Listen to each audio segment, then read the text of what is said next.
The leaf blower roared in my hands as I cleared the driveway of my new house in Asheville, North Carolina, completely unaware that my peaceful Saturday morning was about to turn into an absolute circus.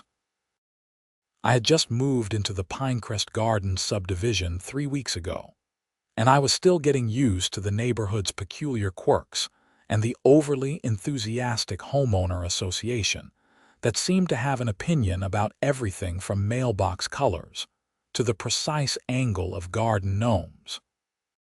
My name is Owen Ortega, and I had spent the last 8 years working for the United States Forest Service as a forestry technician, specializing in fire prevention and forest health management across the Pisgah National Forest.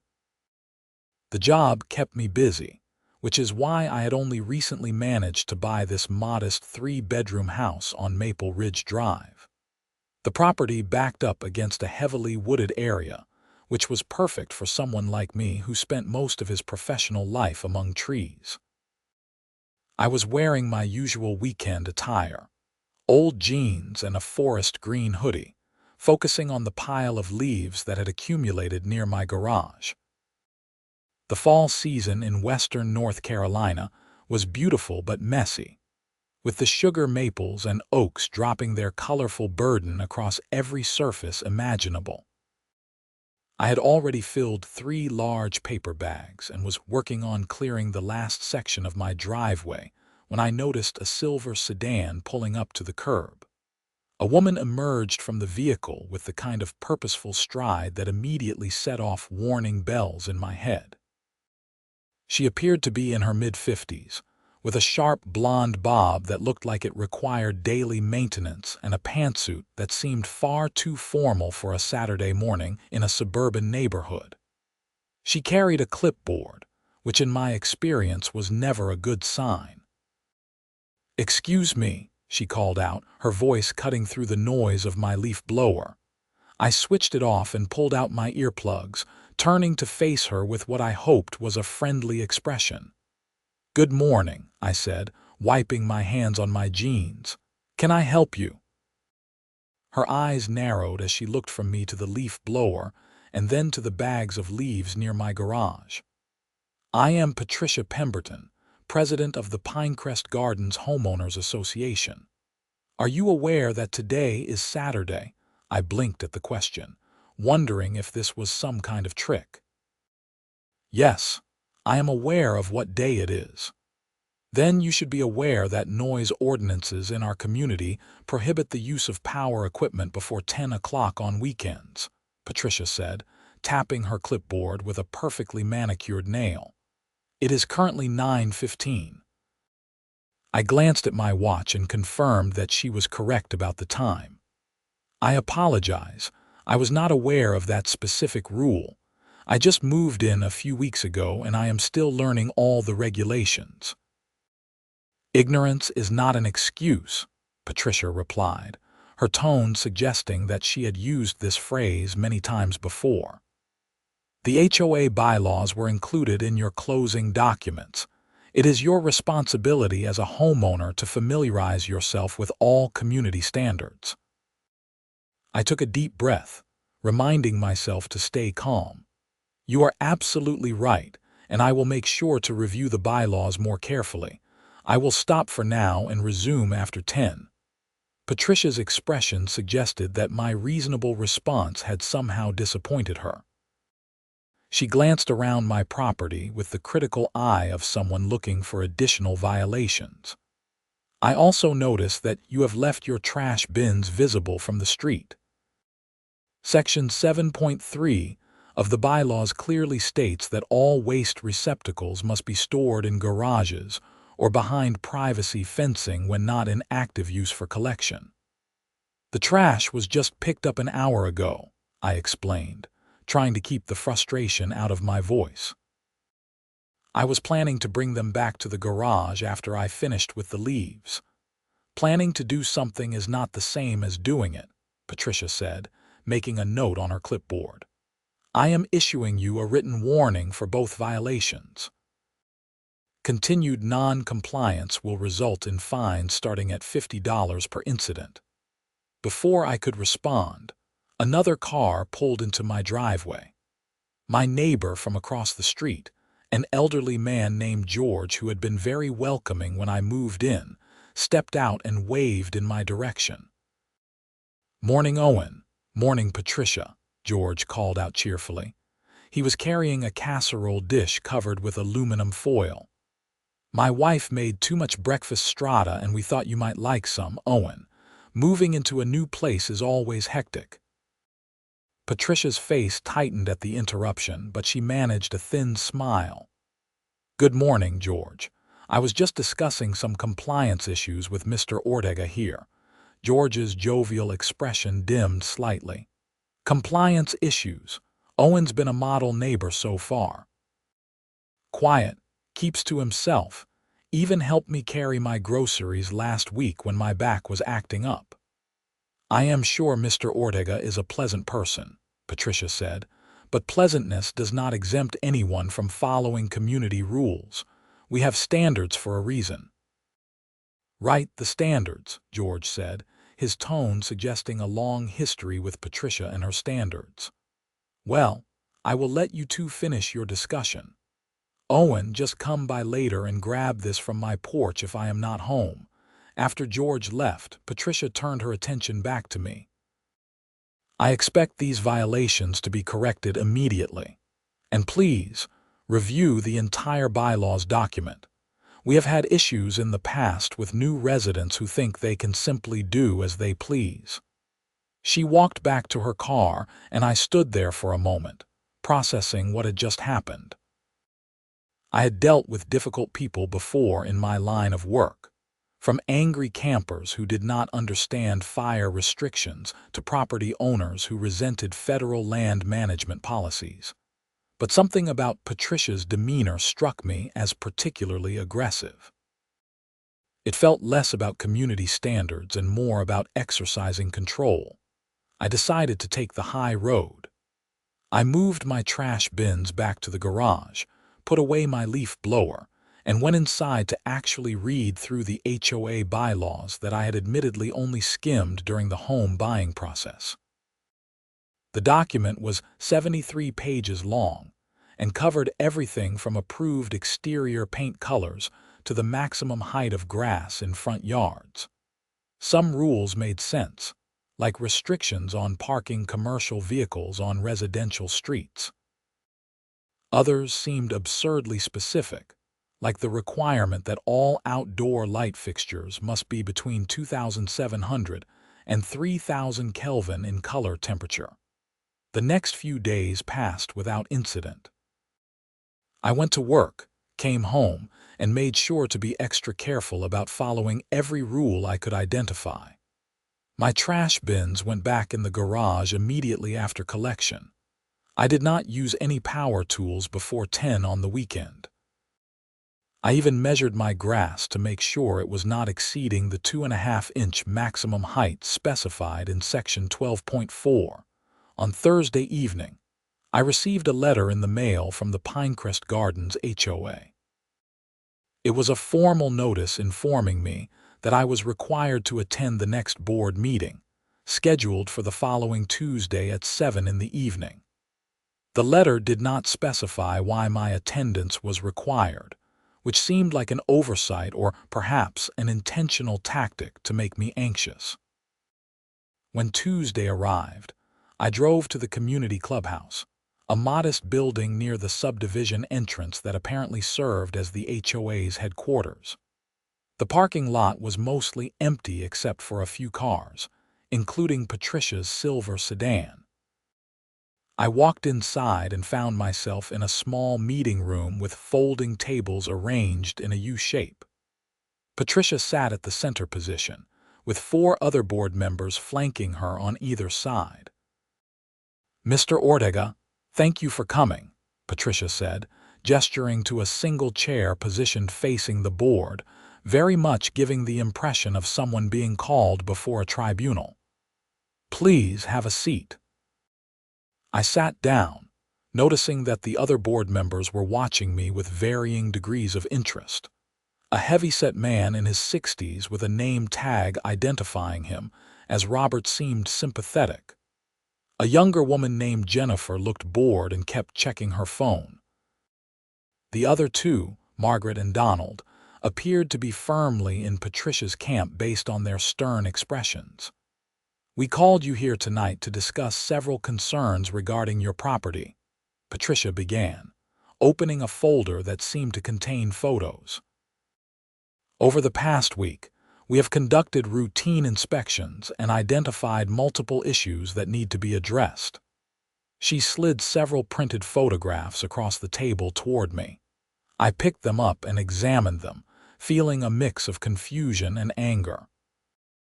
The photos showed my house from various angles, including some that appeared to have been taken from my backyard. "I am sorry, but when were these taken?" I asked. "And who authorized someone to enter my backyard without permission?" "The HOA has the right to conduct inspections to ensure compliance with community standards," Patricia replied smoothly. "This is covered in Section 22 of the bylaws. As for when, these were taken over the past several days during routine patrols." I looked at the photos again, trying to identify what violations they were supposedly documenting. My house looked fine to me, well maintained and consistent with the other properties in the neighborhood. "I am not seeing any issues here," I said carefully. "Can you please explain what specifically is non-compliant?" Patricia pointed to one of the photos showing the side of my house. "You have visible moss growth on your north-facing siding. This constitutes improper maintenance under Section 9.7. Additionally, your gutters show evidence of leaf accumulation, which is a violation of Section 9.9 regarding water drainage systems."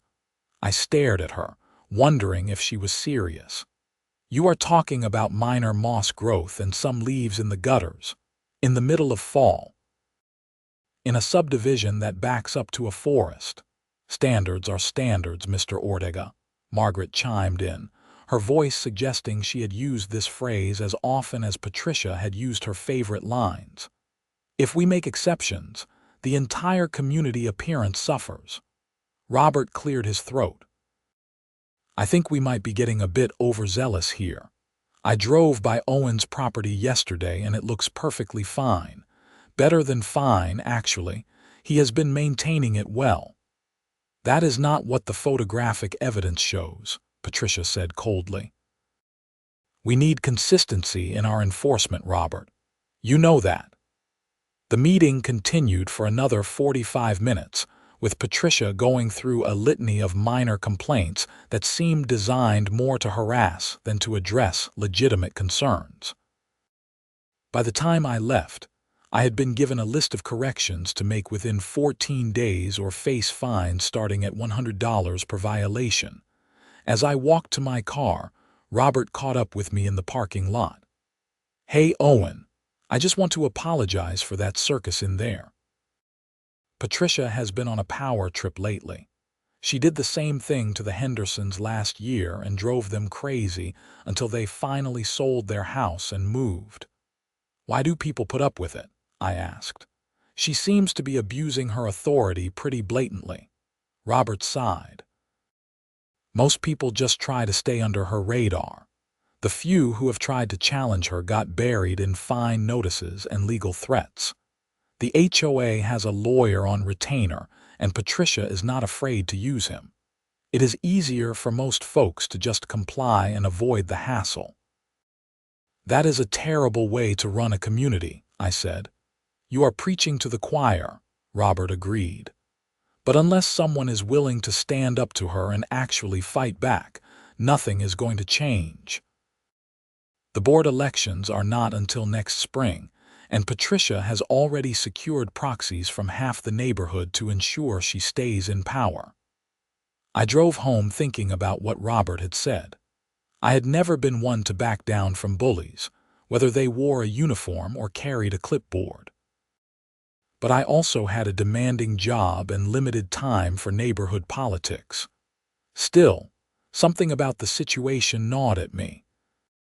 The way Patricia had taken photos of my property without permission, the absurdly minor violations she was citing, the clear pattern of harassment, it all felt wrong on a fundamental level.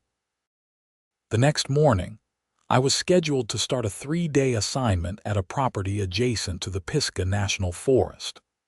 A private landowner had reported signs of southern pine beetle infestation, and my supervisor had asked me to assess the situation and provide recommendations. I packed my gear, including my official Forest Service uniform and badge, and headed out early. The inspection went smoothly. The beetle infestation was contained to a small cluster of trees, and I was able to provide the landowner with a management plan that would prevent it from spreading.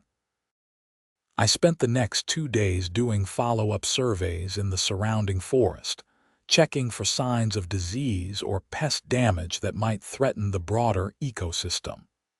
When I returned home on Friday afternoon, I found another letter from the HOA waiting for me. This one informed me that I was being fined $200 for failure to correct the violations identified in Tuesday's meeting. I checked the date and realized that only 3 days had passed since the meeting. They had given me a 14-day deadline but were already issuing fines. I called the phone number listed on the letterhead and reached Patricia's voicemail. "This is Owen Ortega calling about the fine notice I received today. According to your letter from Tuesday, I have 14 days to address the violations, but I am being fined after only 3 days. Please call me back to explain this discrepancy." She did not call back that day or over the weekend. On Monday morning, I received a response via email stating that the 14-day timeline was for correcting the violations, but fines would accrue daily until the corrections were made. This interpretation seemed like a blatant misrepresentation of what the original letter had said, but I was beginning to understand that Patricia played by her own rules. I decided to hire a professional cleaning service to address the supposed violations. A crew came out on Tuesday and pressure washed my siding, cleaned my gutters, and made sure every inch of my property was pristine. The cost was $350, which seemed outrageous for what amounted to routine maintenance that I would have handled myself if given reasonable time. On Wednesday, I sent Patricia an email with photos showing that all violations had been corrected. I requested that the fines be waived given that I had completed the work well within the 14-day deadline, and the initial fine notice had been issued improperly. I also requested a full accounting of how the fine amount had been calculated. Her response arrived on Thursday morning.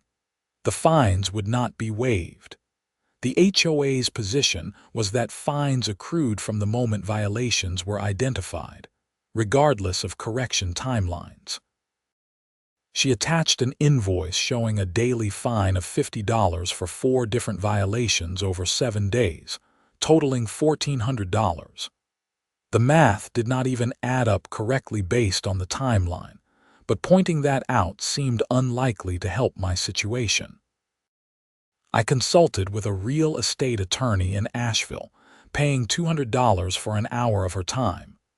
She reviewed the HOA bylaws and the correspondence I had received.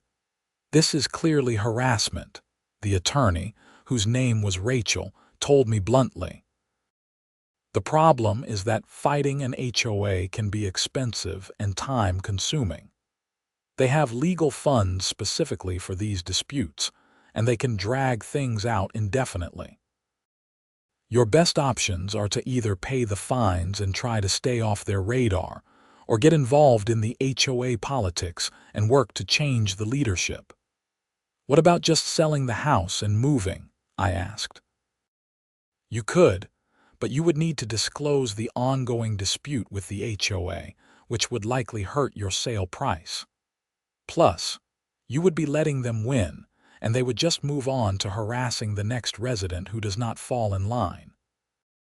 I left the attorney's office feeling frustrated but more determined than ever to not simply roll over. I had dealt with bureaucratic nonsense before in my federal job, but at least there were clear channels for grievances and oversight. The HOA seemed to operate as its own little fiefdom with Patricia as its queen. That Saturday, I decided to do yard work again, making absolutely sure to wait until after 10 in the morning before starting any power equipment. I was using my leaf blower to clear a new batch of fallen leaves when I noticed Patricia's car driving slowly past my house. She stopped at the curb and got out, once again carrying her clipboard. "Good morning, Patricia," I called out, trying to sound friendly despite my growing annoyance. She did not return the greeting. Instead, she walked up my driveway and stood a few feet away, watching me with obvious disapproval. "Mr. Ortega, are you aware that the use of gas-powered leaf blowers is prohibited in Pinecrest Gardens?" I turned off the machine and stared at her. That was not mentioned in any of the previous violations or in the sections of the bylaws that I read. "Can you please point me to the specific rule?" "Section 15.8, subsection C," Patricia said without hesitation. "Only electric lawn equipment is permitted to minimize noise and air pollution." I pulled out my phone and opened the PDF of the bylaws that I had saved. I navigated to section 15.8 and read it carefully. This section says that electric equipment is encouraged but not required. Encouraged and required are two different things. Patricia's jaw tightened. The spirit of the rule is clear. We expect residents to use environmentally responsible equipment. The spirit of the rule is not the same as the written rule, I countered. I am happy to follow written rules, but I cannot follow your personal interpretations that go beyond what is actually in the bylaws. I am the president of this HOA, Mr. Ortega. My interpretations carry the weight of the board. Does the board agree with your interpretation? I asked.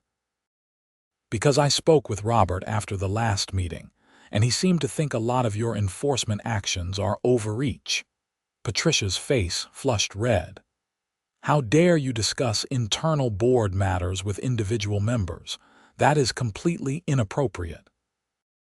"What is inappropriate is harassing homeowners with bogus fines and constantly changing interpretations of rules," I said, my patience finally running out. "I have tried to be reasonable and cooperative, but this has gone too far." "I am calling the police," Patricia said, pulling out her phone. "You are creating a disturbance and violating community standards." "Go ahead and call them," I replied. "I would love to have an independent third party here to witness what is happening." She actually did it. Patricia dialed 911 right there in my driveway and reported that a resident was violating HOA rules and being aggressive toward her. I stood there, leaf blower in hand, amazed that the situation had escalated to this point over nothing. 2 Asheville police officers arrived about 10 minutes later. They parked at the curb and approached carefully, probably unsure what kind of situation they were walking into. One was a younger officer named Davis, according to his name tag, and the other was a veteran officer named Martinez. "Good morning," Officer Martinez said in a calm, professional tone. "We received a call about a disturbance at this address. Can someone explain what is going on?" Patricia immediately launched into her version of events, portraying herself as a concerned community leader trying to enforce reasonable standards while dealing with a hostile and uncooperative resident. She made it sound like I had been threatening her and deliberately violating multiple rules. When she finished, Officer Martinez turned to me. "Sir, what is your side of this? I am Owen Ortega, I own this house, and I was blowing leaves on my own property," I said. "Miss Pemberton is the HOA president, and she has been harassing me with escalating complaints and fines since I moved in 3 weeks ago. Today, she claimed I was violating a rule that does not actually exist in the written bylaws. "You have documentation of these issues?" Officer Davis asked. "I do," I said. "I have all the correspondence, photos they took of my property without permission, and fine notices that do not match the timelines they provided. It is all inside if you would like to see it." Patricia interjected quickly. "This is an internal HOA matter, officers. I called you here because he was being threatening and I felt unsafe." Officer Martinez looked at me with a raised eyebrow. "Were you threatening Miss Pemberton in any way?" "Absolutely not," I said firmly. "I disagreed with her interpretation of a rule, but I was never threatening. I actually invited her to call you because I wanted an independent witness to what is happening here."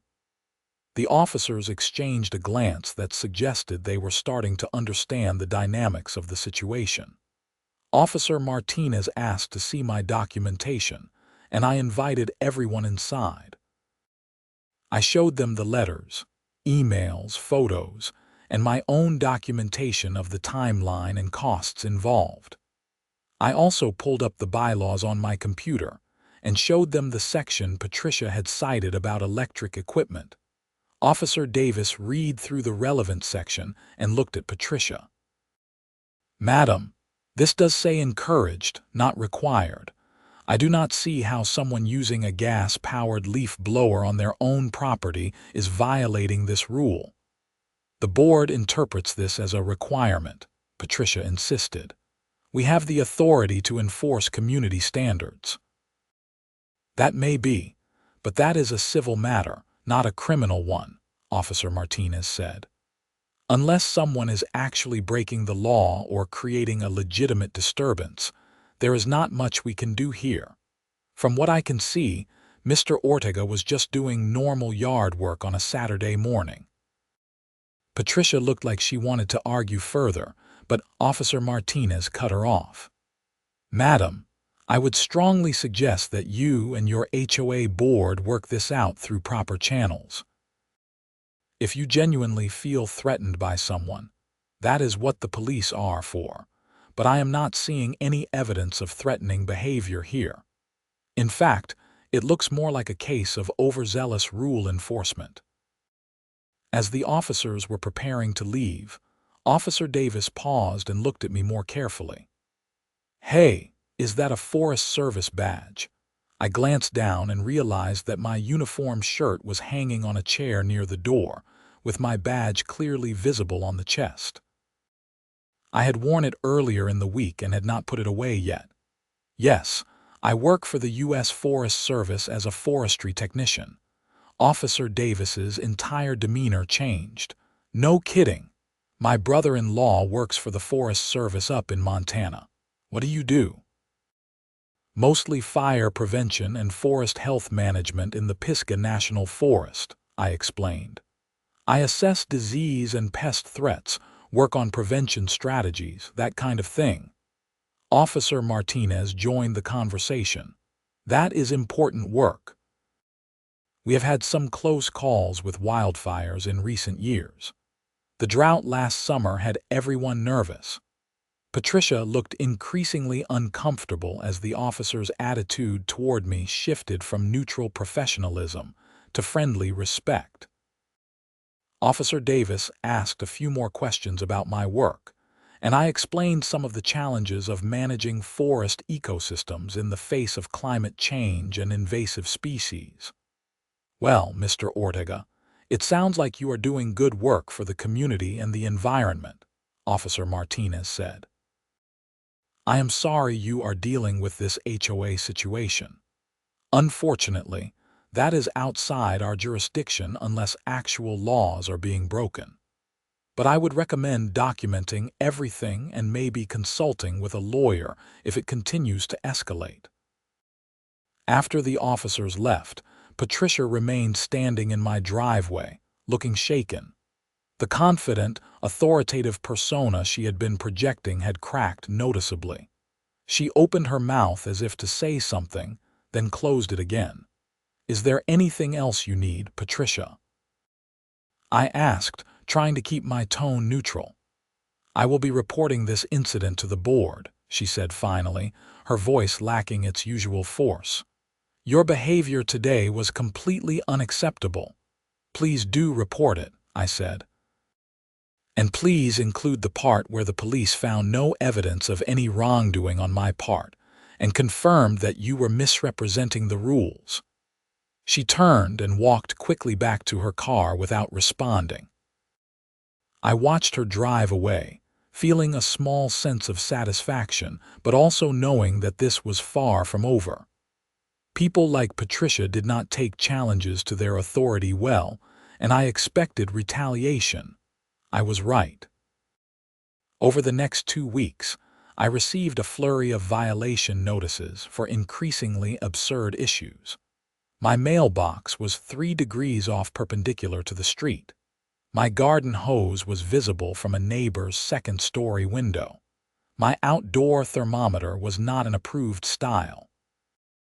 Each violation came with fines ranging from $50 to $100, and the total quickly climbed past $3,000. I documented everything and filed formal disputes with the HOA board, copying all members on every communication. Robert reached out privately to apologize and let me know that he and Jennifer were opposed to Patricia's actions, but were being outvoted by Margaret and Donald. The 5th board member, a man named Thomas who I had not met at the initial meeting, apparently always voted however Patricia told him to. George, my neighbor from across the street, stopped by one evening with his wife, a kind woman named Helen. They brought dinner and moral support. "This is exactly what happened to the Hendersons," Helen said, shaking her head sadly. "Patricia decided they were not falling in line and made their lives miserable until they left. It is like she cannot stand anyone questioning her authority." "Has anyone ever tried to remove her from the board?" I asked. "A few people have tried," George said. "But she controls the voting proxies for a lot of absentee owners, people who bought properties as investments or vacation homes. She collects their proxy votes at the beginning of each term and uses them to maintain her majority. It is all technically legal, but it is definitely not in the spirit of democratic governance." "When are the next board elections?" I asked. "Not until March," George replied. "And you have to be a resident for at least 6 months before you are eligible to run for the board, so you would not qualify yet anyway." I spent the next several weeks trying different approaches to resolve the situation. I attended every board meeting and politely but firmly challenged Patricia's interpretations of the rules. I organized a petition among neighbors asking for more reasonable enforcement policies, which 43 of the 87 residents signed. I even tried to schedule a private mediation session with Patricia, which she refused. The fines continued to pile up. Patricia sent a letter threatening to place a lien on my property if I did not pay the accumulated fines, which now totaled over $6,000. I consulted with Rachel, the attorney, again, and she advised me that an HOA lien could eventually lead to foreclosure, although that process would take months and give me plenty of opportunities to fight back. "You need to understand something," Rachel told me during our second meeting. "Patricia is operating in a gray area of the law. A lot of what she is doing is technically within the HOA's authority as written in the bylaws, even if it is clearly being abused. To successfully challenge her, you would need to either prove that she is acting in bad faith, get her removed from the board, or find evidence that she is actually breaking laws rather than just abusing her position." "What kind of laws might she be breaking?" I asked. "That is the tricky part," Rachel said. "Harassment has a high legal bar. Financial impropriety would be the most likely avenue, if you could prove she was using HOA funds inappropriately or personally benefiting from her position in ways that violate her fiduciary duty. That conversation got me thinking. I started paying closer attention to the HOA's finances, which were theoretically public records available to all residents. I requested copies of the last 2 years of financial statements, invoices, and board minutes. Patricia tried to deny my request initially, but Rachel sent a formal letter citing North Carolina law regarding HOA transparency, and the documents were finally produced. I spent several evenings going through everything, looking for anomalies. The HOA collected monthly dues of $75 from each of the 87 households, generating annual revenue of about $78,000. The budget showed expenses for landscaping of common areas, insurance, legal fees, and maintenance of the clubhouse and pool. One line item caught my attention: management fees paid to something called Pemberton Property Services LLC in the amount of $24,000 per year. I did a quick search and found that Pemberton Property Services was registered to Patricia Pemberton. She was paying herself a management fee from HOA funds. I dug deeper and discovered that the bylaws did allow the HOA to hire a management company, and they required that any such arrangement be approved by a board vote. I found the minutes from 3 years ago where the board had voted to hire Pemberton Property Services, with Patricia abstaining from the vote due to conflict of interest. So far, everything appeared to be legal, even if the arrangement was ethically questionable. But then, I noticed something else. The invoices from Pemberton Property Services included line items for services that appeared to duplicate work being done by other vendors. For example, the HOA was paying a landscaping company $12,000 annually to maintain common areas, but Pemberton Property Services was also billing for landscape management, oversight, and coordination. Similarly, there were invoices for pool maintenance, clubhouse cleaning, and snow removal, all of which had corresponding invoices from other vendors. I brought this information to Robert, who agreed to raise the issue at the next board meeting. When he did, Patricia became immediately defensive, claiming that her management services were essential for coordinating all the various vendors and ensuring quality control. She insisted that everything was properly documented and approved. I would like to see detailed timesheets showing what work Pemberton Property Services is actually doing, Robert said. $24,000 a year is a substantial expense, and if it is duplicative of work we are already paying other vendors to do, we need to reconsider the arrangement. Are you questioning my integrity, Robert? Patricia asked, her voice icy. I am questioning whether we are getting good value for the money, Robert replied calmly. That is my job as a board member. The meeting ended without resolution, but Patricia clearly understood that people were starting to scrutinize her financial arrangements. A few days later, I received a certified letter from the HOA's attorney threatening legal action if I did not immediately pay all outstanding fines and cease my campaign of harassment against Patricia Pemberton. The letter characterized my attendance at board meetings, my public records requests, and my petition as a coordinated effort to harass and intimidate the HOA president. It demanded that I pay $9,200 in fines, plus $3,000 in legal fees that the HOA had supposedly incurred dealing with my complaints. I took the letter to Rachel, who read it and actually laughed. This is one of the most ridiculous legal threats I have seen in a while. You have an absolute right to attend board meetings, request public records, and petition for policy changes. This letter is almost certainly an attempt to intimidate you into backing down. "So what should I do?" I asked. "Let me respond on your behalf," Rachel said. "I am going to make it very clear that you are exercising your legal rights as a homeowner, and that any attempt to retaliate against you for doing so could expose the HOA and Patricia personally to liability. I am also going to put them on notice that we are prepared to file a lawsuit if this harassment continues." Rachel's response letter was a thing of beauty. She systematically dismantled every claim in the HOA attorney's letter, cited multiple cases establishing homeowners' rights to participate in HOA governance, and concluded with a thinly veiled threat to pursue damages for malicious prosecution if they followed through on their legal threats. She billed me $500 for her work, which seemed entirely worth it.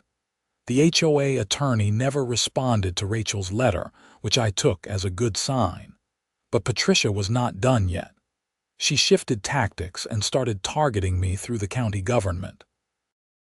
I received a notice from Buncombe County Code Enforcement claiming that I had multiple violations of county ordinances on my property. According to the notice, I had unpermitted structures, improper drainage, and vegetation that posed a fire hazard.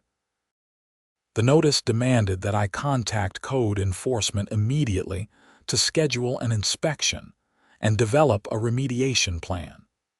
Failure to comply could result in daily fines of up to $250. This was concerning because county code enforcement actually had legal authority that went beyond the HOA's civil powers. I called the number on the notice and spoke with an inspector named Williams. I explained that I worked for the Forest Service and was very confident that my property did not have any code violations, and I asked him to explain specifically what had been reported. "We received a complaint from a Patricia Pemberton claiming multiple issues," Williams said. "I have not personally inspected the property yet, so I cannot confirm or deny the allegations. I can come out tomorrow afternoon if that works for you." "That works perfectly," I said.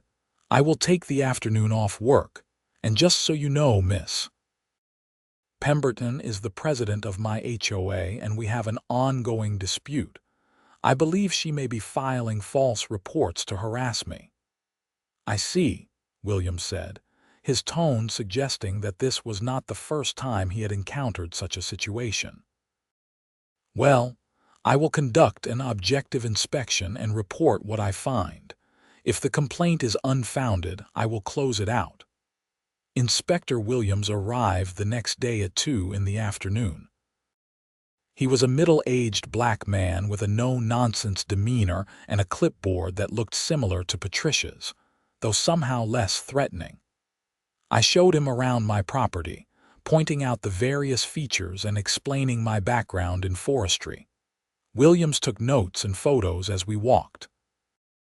He examined my shed, which Patricia had apparently claimed was an unpermitted structure, and confirmed that it was under the size threshold that required a permit. He looked at my yard drainage and found it properly sloped away from the house. He examined the vegetation along my property line and actually complimented me on maintaining healthy trees and understory plants.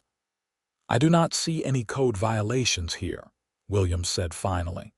"Your property is well maintained and appears to exceed county standards in most respects. I am going to close this complaint as unfounded." "Can I ask what happens when someone files a false complaint?" I asked. "If it is clearly malicious and part of a pattern, we can pursue charges for making false reports," Williams said. "But that is rare and hard to prove. Usually we just note it in our records and take future complaints from that person with a grain of salt." After Williams left, I felt a mix of relief and renewed frustration. Patricia was escalating her campaign and now involving government agencies. I wondered what she would try next.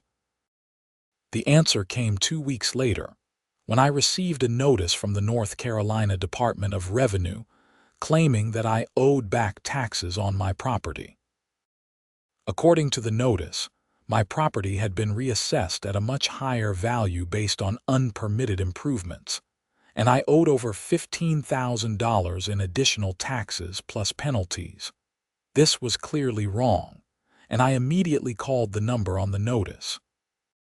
After being transferred 3 times, I finally reached someone who could look up my account. She confirmed that a reassessment had been triggered by a report of substantial improvements to the property, but when she pulled up the details, she saw that the report had been filed anonymously. Can anonymous reports trigger tax reassessments? I asked. They can trigger an investigation, the woman explained. Someone would need to come out and physically verify that improvements were made before we would actually change your assessment. Let me check the notes on your file. After a few minutes on hold, she came back. It looks like this report was flagged as potentially fraudulent by one of our investigators. The person who filed it claimed you had added a second story to your house and built a detached garage, but satellite imagery does not show any such changes. I am going to recommend that this investigation be closed and the notice rescinded. I apologize for the confusion. I thanked her and hung up, feeling my anger building to new levels. Patricia was not just harassing me through the HOA anymore. She was filing false reports with multiple government agencies, trying to weaponize them against me. This crossed a line from petty HOA tyranny into potentially criminal behavior. I called Rachel and explained what had been happening with the code enforcement complaint and the tax assessment issue. She took notes and asked detailed questions about the timeline and what evidence I had. This could actually be good for your case, Rachel said. Filing false reports with government agencies is a crime in North Carolina. If you can establish a pattern and prove that Patricia is the one making these reports, you could potentially have her criminally charged. At minimum, it would be strong evidence in a civil case that she is abusing her position. How do I prove it? I asked. We need to build a comprehensive timeline showing the escalation of her behavior and establishing motive, Rachel said. We also need to request records from the county and state showing who filed these reports, even if they were supposedly anonymous. IP addresses, timestamps, and other metadata can often reveal the source. I agreed to work with Rachel on gathering evidence, though the process would take time and money. In the meantime, I continued to deal with the ongoing HOA harassment. Patricia sent me another letter demanding payment of the accumulated fines, which now exceeded $12,000, and threatening foreclosure proceedings if I did not pay within 30 days. Something had to give. I decided to take a different approach and started reaching out to other residents who had been harassed by Patricia in the past. George and Helen helped me identify several people, including the Hendersons who had moved away and a couple named the Johnsons who had ultimately paid thousands in fines just to make the harassment stop. I interviewed each of them and documented their experiences. The patterns were strikingly similar to what I was experiencing. Escalating violations for trivial issues, fines that did not match the timelines provided, threats of liens and foreclosure, and retaliation for anyone who questioned Patricia's authority. One former resident, a man named Kevin, told me that Patricia had filed a false report with Child Protective Services claiming he was neglecting his children, all because he had challenged her at a board meeting. We moved because we were terrified she would keep escalating, Kevin told me over the phone. We had young kids and could not risk her making more false reports that might actually get them taken away, even temporarily. It was easier to just leave. Did you ever consider pressing charges? I asked. We talked to a lawyer, but they said it would be expensive and difficult to prove, Kevin said. We just wanted to move on with our lives, but if you are actually willing to fight her, I will provide whatever testimony or documentation you need." Armed with statements from 5 different residents who had been harassed by Patricia, along with evidence of her financial self dealing through Pemberton Property Services, and her pattern of filing false government reports against me, Rachel and I prepared a comprehensive legal strategy. We would file a civil lawsuit against Patricia personally and the HOA board for harassment, abuse of power, and breach of fiduciary duty. Simultaneously, we would file criminal complaints with the Asheville Police Department and the district attorney regarding the false reports. But before we pulled that trigger, something unexpected happened. I received a call at work from Officer Martinez, one of the officers who had responded to Patricia's original call about me blowing leaves. "Mr. Ortega, this is Officer Martinez with Asheville PD. Do you have a few minutes to talk?" "Of course," I said, wondering what this was about. "I wanted to give you a heads up that we have opened an investigation into Patricia Pemberton based on complaints we have received from multiple residents in your subdivision. I cannot give you many details, but I wanted you to know that your situation is being taken seriously. We have also coordinated with the county and state to flag any reports coming from her or regarding your property for additional scrutiny." "That is good to hear," I said, feeling a weight lift slightly. "Can I ask what prompted the investigation?" "Your neighbor George filed a complaint last week after Patricia apparently threatened him for talking to you. He provided us with recordings of the conversation where she made some pretty explicit threats.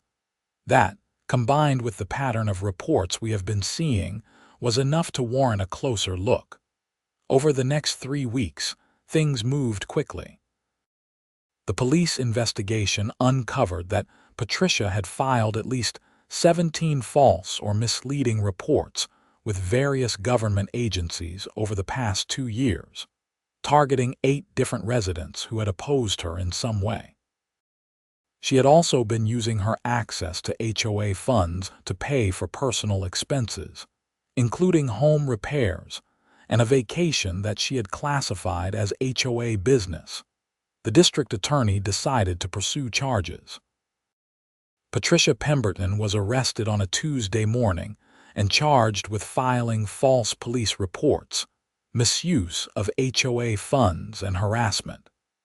The arrest warrant was executed at her home, and she was taken to the Buncombe County Detention Center for booking. The news spread through the neighborhood like wildfire. That evening, an emergency HOA board meeting was called. Robert assumed the role of interim president and immediately suspended all pending fines and violations while the board conducted a comprehensive review of Patricia's actions over the past 3 years. I attended the meeting along with about 40 other residents, which was apparently the largest turnout anyone could remember. Robert explained the situation and apologized on behalf of the board for allowing things to get so out of hand. "We failed in our oversight responsibilities," Robert said. "Patricia operated with minimal scrutiny, and we trusted her to act in the community's best interests. Clearly, that trust was misplaced. Moving forward, we will be implementing new procedures to ensure greater transparency and accountability." The meeting turned into an impromptu town hall where residents shared their own experiences and frustrations. It became clear that Patricia had created a culture of fear where people were afraid to speak up. Now that she was facing criminal charges, people felt safer expressing themselves. Margaret and Donald, the 2 board members who had consistently supported Patricia, resigned that night. Thomas, the 5th member who had always voted with Patricia, apologized and committed to doing better. Robert and Jennifer announced that they would organize a special election to fill the vacant board positions, and suggested reforming the bylaws to prevent future abuses. Over the following months, the legal process played out. Patricia was released on bail but prohibited from any involvement in HOA activities. Her trial was scheduled for the following spring. The HOA board hired a forensic accountant who discovered that she had misappropriated over $60,000 in HOA funds over 3 years through her management company and various schemes. The board voted unanimously to pursue a civil suit against Patricia to recover the stolen funds. They also voted to forgive all fines that had been issued during her tenure, which meant my supposed $12,000 debt disappeared overnight. Additionally, they voted to reimburse residents who had paid questionable fines, which amounted to over $30,000 being returned to various homeowners. I was elected to the board in the special election, along with 3 other residents who were committed to reform. Our first actions were to revise the bylaws to require greater financial transparency, limit the president's authority, and create a clear appeals process for anyone who disagreed with board decisions. We also hired an independent management company to handle administrative tasks, eliminating the conflict of interest that had existed with Pemberton Property Services. Patricia's criminal trial took place in April. I testified about my experiences, as did George, Kevin, and several other residents. The evidence was overwhelming, and Patricia was convicted on multiple counts. She was sentenced to 18 months in prison, with 3 years of probation following her release. She was also ordered to pay restitution to the HOA and individual victims. The conviction made news in the local paper, and a reporter interviewed me for a story about HOA abuse and accountability. I talked about the importance of residents staying engaged and not allowing any individual to accumulate unchecked power. People join homeowner associations thinking it will protect their property values and maintain community standards, I said during the interview. But without proper oversight and accountability, these organizations can become vehicles for petty tyrants to harass their neighbors. What happened in Pinecrest Gardens is probably happening in communities all over the country. The only solution is for residents to pay attention, ask questions, and stand up when something does not seem right. The reporter asked how my experience as a Forest Service employee had influenced my approach to the situation. Working in natural resource management teaches you a lot about complex systems and the importance of balance, I said. A healthy forest needs diversity, checks and balances between different species, and mechanisms for renewal and change. Communities are similar. When one individual or group gains too much control, the whole system becomes unhealthy. You need engaged participation, accountability, and the willingness to challenge power when necessary. In the months following Patricia's conviction, the atmosphere in Pinecrest Gardens changed dramatically. People were friendlier, more willing to help each other, and less worried about arbitrary rules and punishments. The board meetings became productive discussions rather than exercises in intimidation. Voluntary compliance with reasonable community standards increased because people felt respected rather than bullied. George and Helen hosted a neighborhood barbecue in June to celebrate what they called the community's liberation. Nearly every resident attended, and people who had barely spoken to each other for years reconnected and shared stories. It felt like what a neighborhood should be. A group of people who genuinely cared about each other and their shared spaces. I continued my work with the Forest Service, finding new appreciation for the relative sanity of managing federal lands compared to navigating neighborhood politics. But I also remained committed to my role on the HOA board.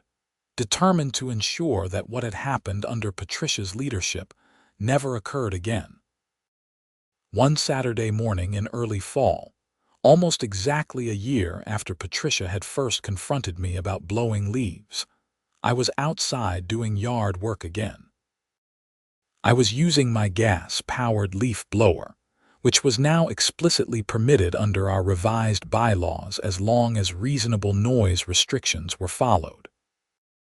A family was moving into the house 3 doors down, the Hendersons having decided to return to the neighborhood after hearing about the changes.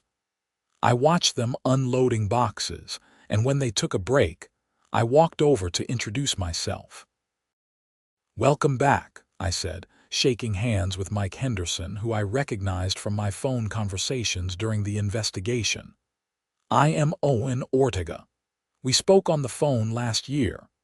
"Oh wow, you are the guy who finally stood up to Patricia," Mike said, his face breaking into a grin. "We are so grateful. We loved this house and hated that we felt forced to leave. When we heard she was gone and things had changed, we jumped at the chance to buy back in." His wife, Rebecca, joined us. "Seriously, thank you for fighting when it would have been easier to just move or give in. You saved this community." "I had a lot of help," I said. "George and Helen, Robert, and a lot of other residents all contributed. It was a community effort." As I walked back to my house, I thought about how random circumstances had led to this outcome. If I had not been a Forest Service employee with a visible badge that day when the police arrived, the officers might not have been as sympathetic. If I had not had the resources to hire an attorney, I might have given up. If other residents had not been willing to come forward with their own stories, there might not have been enough evidence to pursue charges. But all those factors had aligned, and a bad situation had been transformed into something better. It reminded me of forest management principles. Sometimes you have to remove diseased trees to allow the healthy ones to thrive. Patricia had been like a diseased tree, drawing resources and poisoning the soil around her. Removing her had allowed the community to heal and grow in healthier directions. I finished my leaf blowing and was putting my equipment away when Robert drove up. He rolled down his window and called out, "Board meeting Tuesday night. We are going to discuss the proposal for the community garden." "Are you still planning to lead that project?" "Absolutely," I said. "I have already contacted some local nurseries about donating native plants. I think it is going to be great." "Perfect. See you Tuesday." As Robert drove away, I stood in my driveway and looked around at the neighborhood. The trees were starting to change color again, the maples showing hints of red and gold. It had been a difficult year, but ultimately rewarding. I had learned a lot about community organizing, legal processes, and the importance of standing up for what was right even when it was difficult. I also gained a deeper appreciation for the role of legitimate authority versus its abuse. In my work with the Forest Service, I exercised authority based on scientific expertise, legal mandates, and public interest. Patricia had exercised authority based purely on her position and her willingness to bully anyone who questioned her.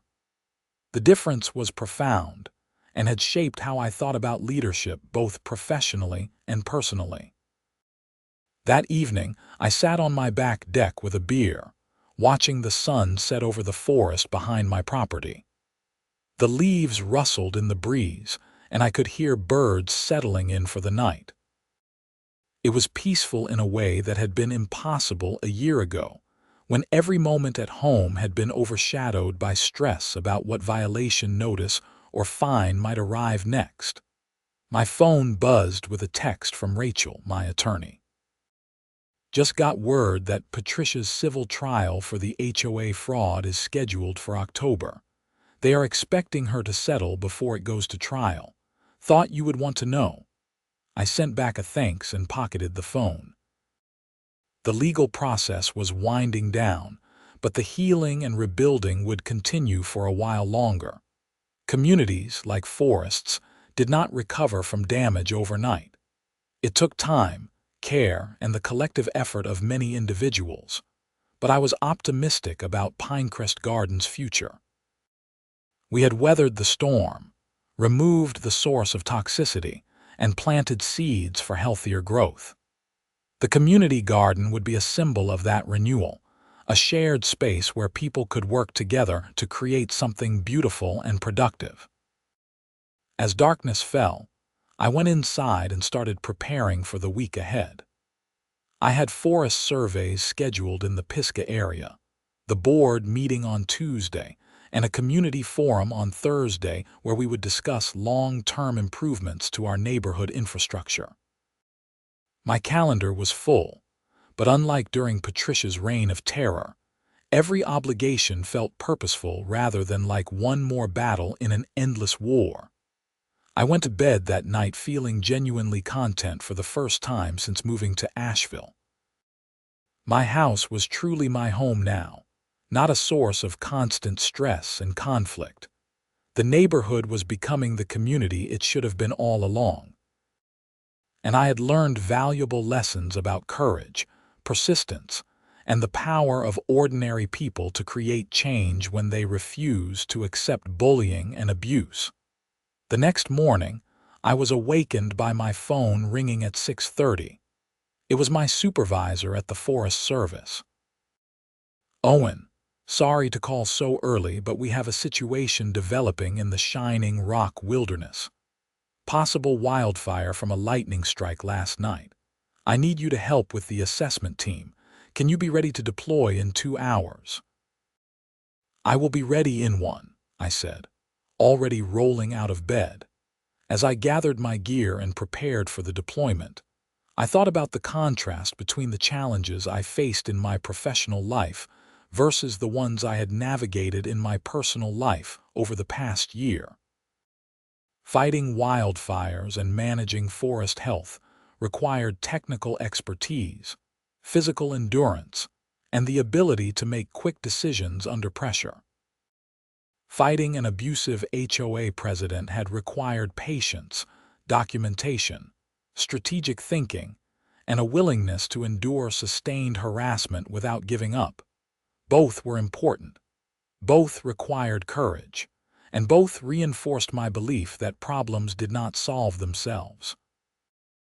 Whether it was a diseased forest or a corrupted institution, someone had to be willing to take action even when it was difficult and uncertain. I loaded my truck and headed toward the Pisgah National Forest as the sun rose over the mountains. It was going to be a long day, possibly several days if the fire situation was serious. But I was ready for it, just as I had been ready to face Patricia Pemberton when she had tried to use arbitrary authority to control and intimidate me. The wildfire turned out to be contained to a small area, and our team had it fully suppressed by late afternoon. I returned home tired but satisfied, the kind of productive exhaustion that comes from meaningful work. There were no HOA violation notices waiting for me, no threatening letters from attorneys, no police calls about trivial disputes. Just a quiet house in a peaceful neighborhood where I was free to live my life without arbitrary interference. Over the following weeks and months, life in Pinecrest Gardens continued to improve. The community garden project moved forward, with residents donating time and resources to create a beautiful shared space. The new board members proved to be responsible and responsive to residents' concerns. Financial transparency increased, and trust began to rebuild. Patricia's civil trial resulted in a settlement where she agreed to pay back $40,000 to the HOA over 10 years, with her house serving as collateral. She was permanently banned from serving in any HOA leadership role anywhere in North Carolina. Her reputation in the community was destroyed, and she quietly moved away after being released from prison, relocating to another state where her history was not as well known.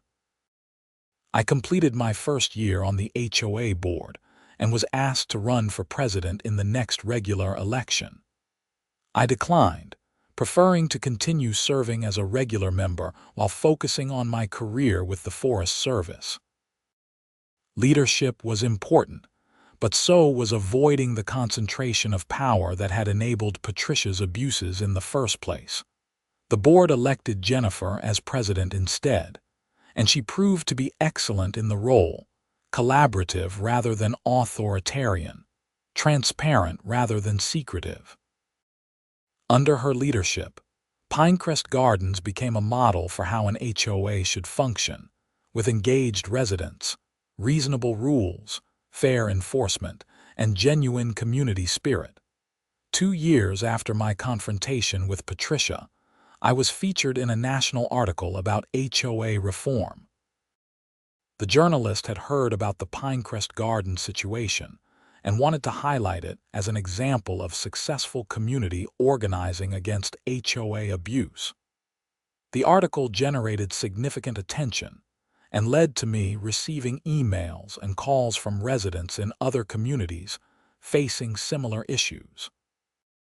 I helped where I could, sharing our strategies and lessons learned. Rachel, my attorney, actually started specializing in HOA law and became a go-to resource for residents fighting abusive boards. Together, we helped several communities in North Carolina reform their governance structures and hold bad actors accountable. But mostly, I focused on my regular life. My work with the Forest Service remained my primary passion, and I found deep satisfaction in protecting and managing the forests that made western North Carolina so beautiful. The skills I had developed during the HOA fight proved useful in my professional life too, particularly the patience to navigate complex bureaucratic systems and the courage to speak up when I saw problems that others were ignoring. One spring morning, 3 years after moving to Asheville, I was getting ready for work when I heard a knock at my door. I opened it to find a young couple, probably in their late 20s, standing on my porch looking nervous. "Are you Owen Ortega?" the woman asked. "I am," I said. "Can I help you? We are thinking about buying a house in this neighborhood," the man explained. "But we have heard horror stories about HOAs, and we wanted to talk to someone who actually lives here. Your name came up when we asked around." I invited them in and spent the next hour telling them about the neighborhood's history, the reforms we had implemented, and what life was actually like in Pinecrest Gardens now. They asked thoughtful questions, and I could see their anxiety easing as we talked. "So you would recommend living here?" The woman asked finally. "I would," I said honestly, "but I would also tell you to stay engaged. Attend board meetings, read the financial reports, ask questions when something does not make sense. Good community governance requires participation." What happened with Patricia could happen anywhere if people are not paying attention. They thanked me and left, and I headed to work feeling grateful for how things had turned out. The story could have ended very differently. I could have given up and moved, allowing Patricia to claim another victory. The police investigation might not have found enough evidence for charges. Other residents might not have been willing to come forward with their own experiences. But all the pieces had fallen into place, and justice had been served. Not just legal justice, though that was important, but community justice. Pinecrest Gardens had healed, grown stronger, and become an example of how ordinary people could create positive change when they refused to accept abuse and were willing to work together. As I drove to the Pisgah National Forest that morning, I passed the community garden we had created from what had once been an unused common area. Residents were already there, even at 7 in the morning, tending plants and preparing for the season ahead. Children were playing in the designated area while their parents worked. People were talking, laughing, and enjoying each other's company. That garden, more than anything else, symbolized what we had achieved. From the poisoned soil of Patricia's authoritarian regime, we had cultivated something healthy, productive, and beautiful. It was not perfect because no human system ever is, but it was good. And that was enough.